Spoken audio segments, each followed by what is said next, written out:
Hello and welcome back. sleepywhatsit here with another miniatures video for you. In today's video, we're going to be taking a look at the current paints and tool sets from Games Workshop. Specifically, we're going to be looking at the newer set that was released for 9th edition 40k and the slightly older but still relevant Age of Sigmar set. Let's get into this.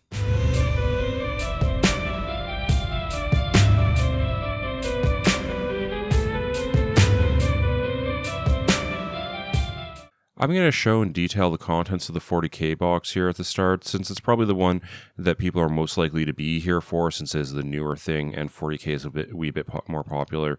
But we will go through the Age of Sigmar box a little bit as B-roll, as I wax philosophically in my review later on. So here we have the 40k paints and toolbox. It's about the same size as the model and paint set boxes. They also released the Necron and Assault Intercessor ones, but it is a bit heavier because of the additional paint in it. Nothing particularly exciting here on the back of the box, just detailing what comes in it and some ad copy. So as you can see, everything here comes on a big plastic tray like it did for the model and paint sets, so in theory the contents don't roll around, though the brushes especially do like just making a run for it in transit. The first thing we have here is one of GW's ubiquitous starter brushes. They're sized somewhere around a small to medium layer brush. The quality isn't that great on them, but they should hold a point for a few projects. If they have any loose hairs on them, you may have to trim them.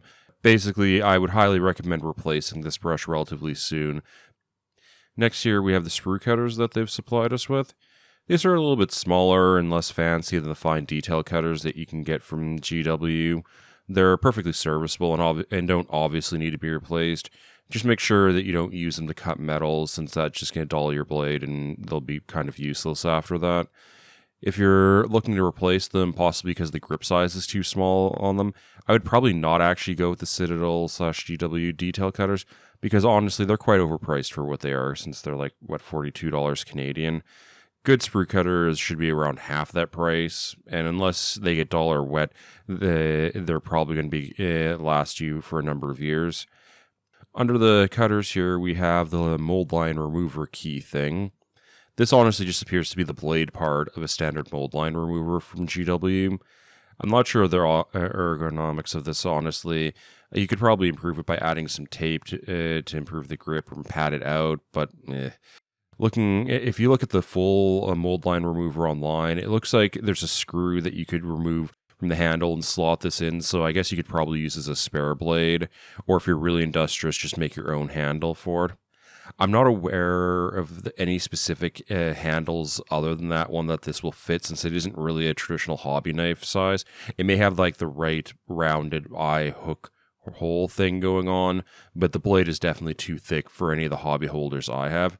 If you're aware of like a handle or anything that would work well with this, please comment down below, because that would be pretty cool to have something that you could put this in easily.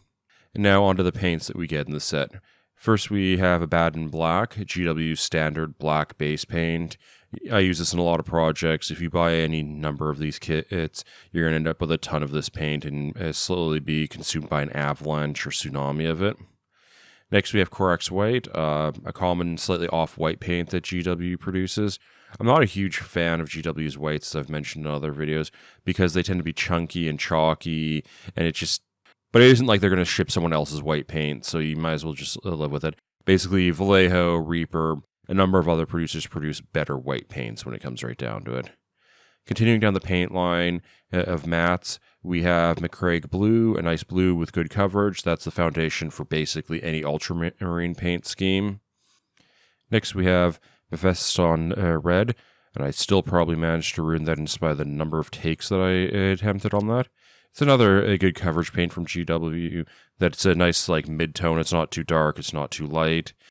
For yellow, we have Averland Sunset, which has, for a yellow, decent coverage, though all of the yellows and oranges from GW tend to have coverage issues, so you're going to be putting down a few layers of that.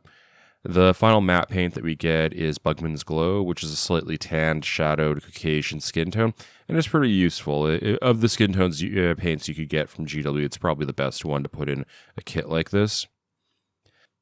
The 4 metallic paints that were supplied with are Lead Belcher, Rune Fang Steel, Retributor Armor, and Rune Lord Brass.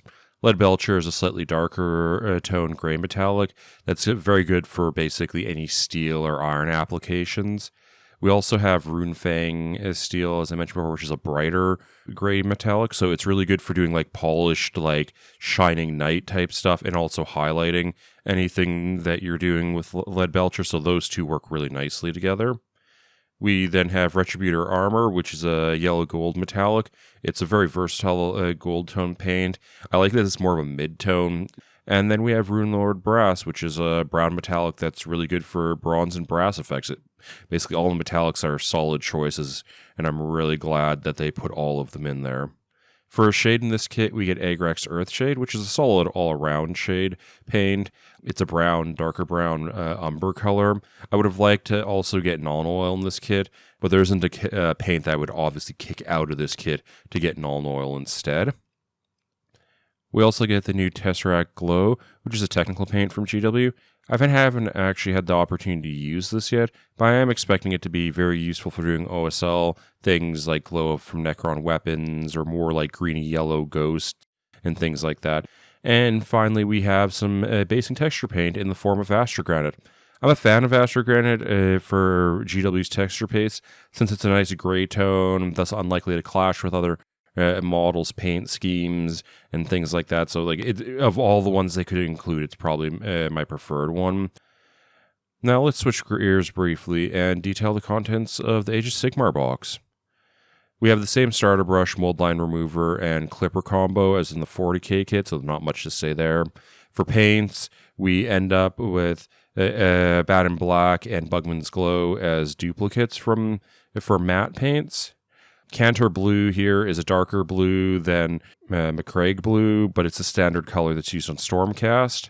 Corn Red is, again, a deeper shade of red than the red that we get in the 40k kit, but it's a solid color anyway. White Scar is a pure white that gives up a little bit of coverage because it's a layer paint, but has noticeably better consistency than something like Corax White. Mournfang Brown is a solid brown tone for doing leathers and woods and things like that. Celestia Gray that we have here is a blue-gray that's often used as a base paint for doing Night Haunt schemes. And then we have Raykarth Flesh, which is a gray flesh tone that's also used often for doing things like ghost effects. For metallic paints, we end up with less metallic paint than we do in the 40k kit, so we end up with a Retributor Armor and a Lead Belcher. Both safe choices, not much to say there. The shade that we're provided with is Reeklin Flesh Shade, which is a good shade for metals and skin tones, especially shading things like gold and such. It's not a great shade for doing non-rusting steel and clean whites, so this is kind of a mixed one. I'm not sure I would have gone with Reeklin Flesh Shade.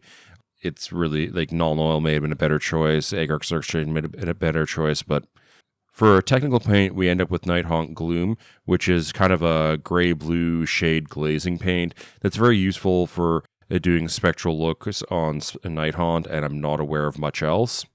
And then for texture paint, we're provided with Armageddon Dunes, which honestly is probably my least favorite of their texture paste. So let's move on to my thoughts and recommendations overall for these sets. Both these sets are solid buys if you're new to 40k or Age of Sigmar and want to buy some paints for painting up some models that you get in the starter boxes, like the Commander Recruit editions for the 9th edition 40k, or Soul Wars / Tempest of Souls / I can't remember what the third box is called for Age of Sigmar.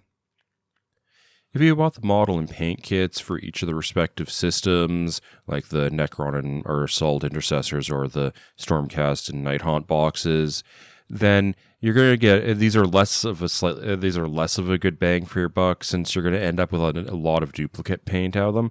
For the 40k sets, it isn't too bad, honestly, since the overlap is mostly in colors that you're likely to be using heavily, and you'll end up with some complementary colors like Lead Belcher in there, so it's not the worst thing in the world.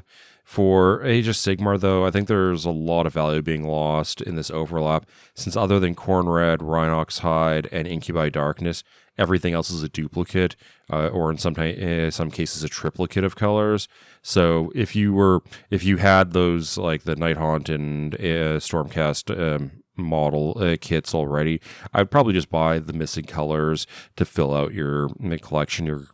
If you're new to 40k or Age of Sigmar and are wanting to paint something other than the starter sets, like a start collecting box, or if you're playing Blood Bowl or Underworlds or something like that, then these paints may not be that useful in general for you. It really depends on what the specific thing you're wanting to paint is, so you really need to kind of look at what the paint schemes for the thing you want to paint is to see if this is going to be useful for you. If you're someone coming from another type of mini painting into the GW world, it really comes down to how much you want to invest and get into Citadel's paint system. They're perfectly serviceable paints when thinned correctly, and other than their stupid pots, they're pretty decent. Though I do have an entire video on how to transfer them into dropper bottles. I personally think the main advantage of Citadel paints is how widespread they are, because you can pretty much go anywhere to any hobby shop and find Citadel paint for sale. And many instructions, tutorials, like even videos I do on GW stuff, is going to be in terms of their color range, so it's really easy to find recipes and things like that. If you've already bought into Citadel's paint system, then these sets may not actually be the best choice for you unintuitively, because you probably have most of the paints, since they're all fundamental core paints. Like, they're, other than a few things like the Tesseract Glow, most of the paints that are included in here are kind of like the basics I would expect you to buy if you were getting into these. I would only buy these if you had lots of gaps that you needed to fill. Wait, again, that didn't sound right. Anyway, thank you for watching. I hope you found this informative. If you do, please give the video a like. If you want to see more content like this, please subscribe to the channel. Feel free to follow me on social media if you want to see the types of things I'm working on, new projects, maybe what I'm doing for videos. I occasionally do chill painting streams over on Twitch, so feel free to follow me there. And other than that, I look forward to seeing you in the next one.